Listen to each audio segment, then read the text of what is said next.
दोस्तों नमस्कार, मैं श्यामनाथ यादव मिठरवादी।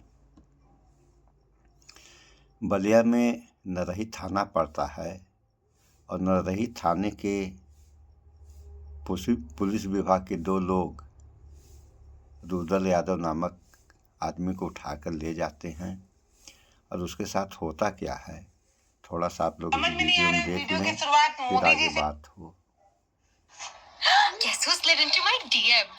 ये हाल है इस समय इस देश के रक्षकों का। सब लोग साथ वीडियो देख लें, फिर आगे बात हो। जी से की जाए या योगी जी से की जाए, क्योंकि ये जो खबर हम बताने जा रहे हैं ये 2 धागे इसके निकलते हैं और दोनों धागे दोनों नेताओं से जुड़ते हैं। अब बड़े मोदी जी हैं तो उन्हीं से शुरू कर लेते हैं।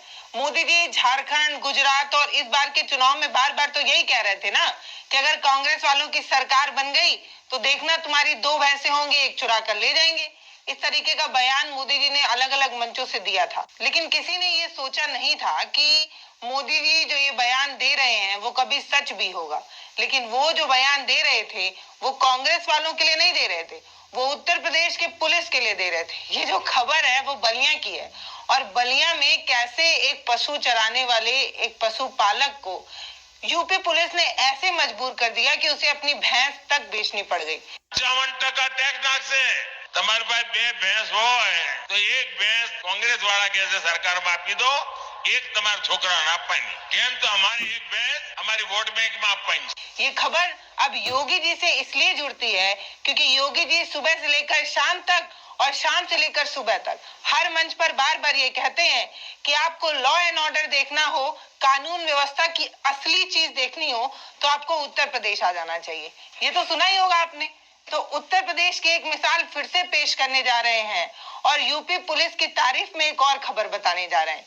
उत्तर प्रदेश में बलिया आता है और बलिया का एक थाना है नरही।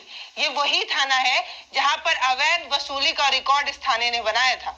मतलब ट्रकों से लाखों लाख रुपए वसूली का ये जो कांड मैंने एक वीडियो में आपको जिक्र किया था और बताया था कि देखिए अवैध वसूली करनी हो तो भाई साहब इतनी करिए कि आपकी पुश्त जो है वो आराम से जी सके। इतनी वसूली जो है वो इसी नरही थाने में की जाती थी और कुछ दिन पहले तब ये चर्चाओं में आया था।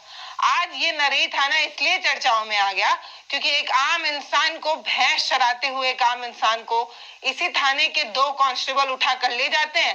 पहले लॉकअप में बंद करते हैं, फिर डंडे से उसको अच्छे से धुनते हैं, फिर ये कहते हैं कि चलो 2 लाख रुपए दो तो तुमको जो है वो बेल दे देंगे। वो आदमी कहता है अरे भाई हमारे पास इतना पैसा नहीं है, कहाँ से दे दें आपको। तो कहते हैं कि देख लो भाई, अगर चाहते हो बाइज्जत बरी होना तो देना पड़ेगा, नहीं तो हमने जो है वो पहले से ही कागज तैयार रखा है। बता दो किस किस धारा में कौन कौन सी धाराएं तुम पर लगाई जाएं और कैसे तुम्हें अंदर किया जाए। आम इंसान जो होता है थोड़ा घबरा जाता है और उत्तर प्रदेश के पुलिस को देखकर अच्छे अच्छे का पसीना छूट जाता है। मतलब जिस तरीके का कारनामे उत्तर प्रदेश में हो रहे हैं और खास तौर पर पुलिस द्वारा किए जा रहे हैं उसको गिनाना ही संभव नहीं है। रोज नई नई कीर्तिमान उत्तर प्रदेश में होते हैं और पुलिस द्वारा किए जाते हैं। अब वो आदमी घबरा जाता है, कहता है थोड़ा कम बेसी देखिए, कुछ हो पाए तो बात बने। अब जो दोनों कांस्टेबल होते हैं एक दूसरे को देखते हैं, फिर 2 लाख से बात जो है वो 1.5 पर आती है।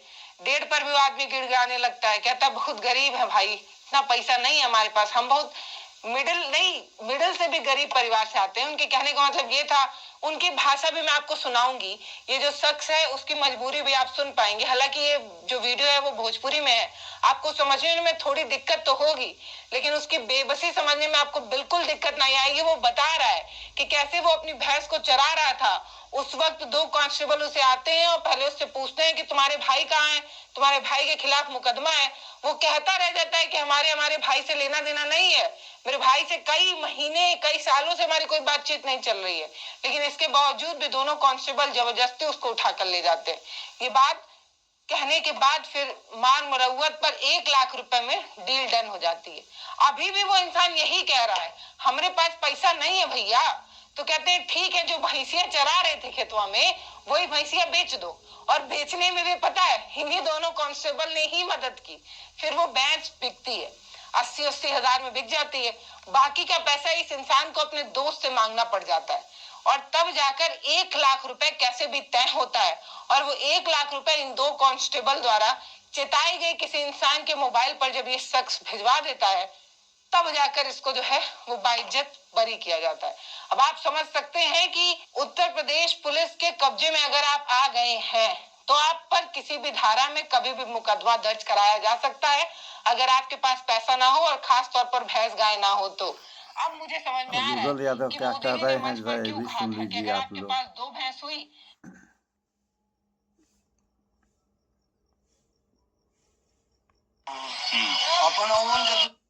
जोर से बोलिए।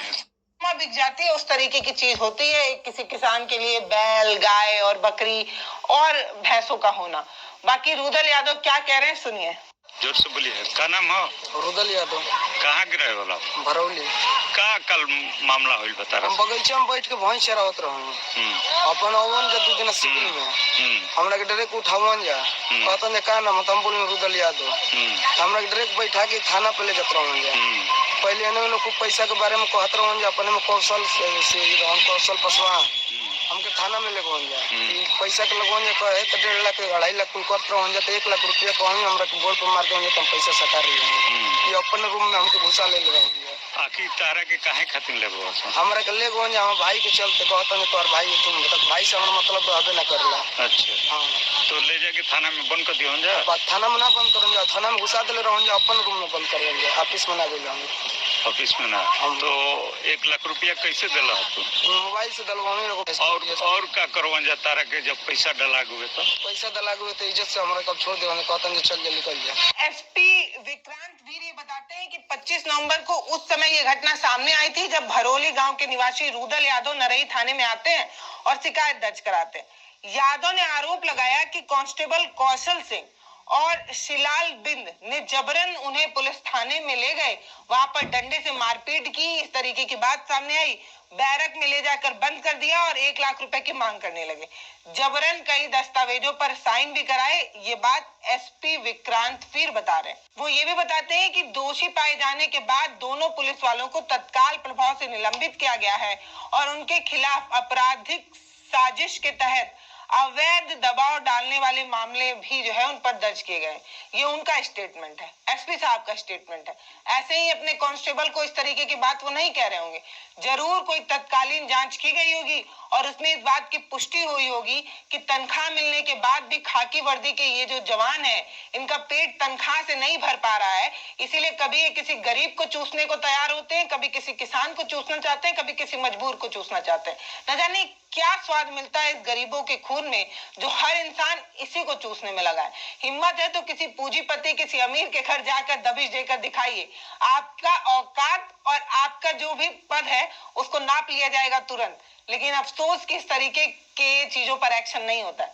किसी ऑटो वाले को धमकाना आसान है, लेकिन मर्सिडीज में कर रहा कोई इंसान है उसकी कॉलर पकड़ना भी मुश्किल है। ये बात ये लोग भी बहुत अच्छे से समझते हैं। ये मामला जब सोशल मीडिया पर वायरल होने लगा तो सुप्रिया सिनेत ने ट्वीट किया, कहा कि मोदी जी कहते थे कि वो तुम्हारी भैंस ले जाएंगे। ये बात वो उत्तर प्रदेश पुलिस के लिए कहा करते थे। ये चीज उन्होंने लिखकर एक कैप्शन दिया है। कैप्शन वो न्यूज वाला है, वो न्यूज की एक आर्टिकल है जो आज तक की है, जिसमें लिखा है कि पुलिस ने शख्स को भैंस बेचकर रिश्वत देने के लिए मजबूर किया। उसके बाद खबर की जो है वो थोड़ा सा डिटेल दिया हुआ है। ऐसे ही अलग अलग लोगों ने अलग अलग तरीके से अपनी प्रतिक्रिया दी है और बार बार ये कहा है कि न जाने इन लोगों का पेट कब भरेगा, न जाने ये लोग अवैध वसूली कब बंद करेंगे। उत्तर प्रदेश पुलिस जो है वो अवैध वसूली के नए नए कीर्तिमान बना। सुन लिया आप लोगों ने, ये हाल है तो ऐसा ही हुआ, तब होगा क्या आप लोग जानते ही हैं। पुलिस ही रक्षक है और किसी के पास कोई भी समस्या होती है तो पुलिस विभाग के पास जाता है। और इन लोगों को रक्षक भी कहा जाता है, तो रक्षक ही भक्षक बन जाएगा, तब क्या होगा देश और जनता का। इस पे विचार करें और करते रहें आप लोग। और क्या होगा इस बारे में कमेंट सेशन में कमेंट करें, लाइक शेयर भी कर लिया करें। सो इस वीडियो में इतना ही। स्वच्छता अपनाएं, शुद्ध खाएं, स्वस्थ रहें, शिक्षित बने। जय विज्ञान, जय संविधान। नमस्कार।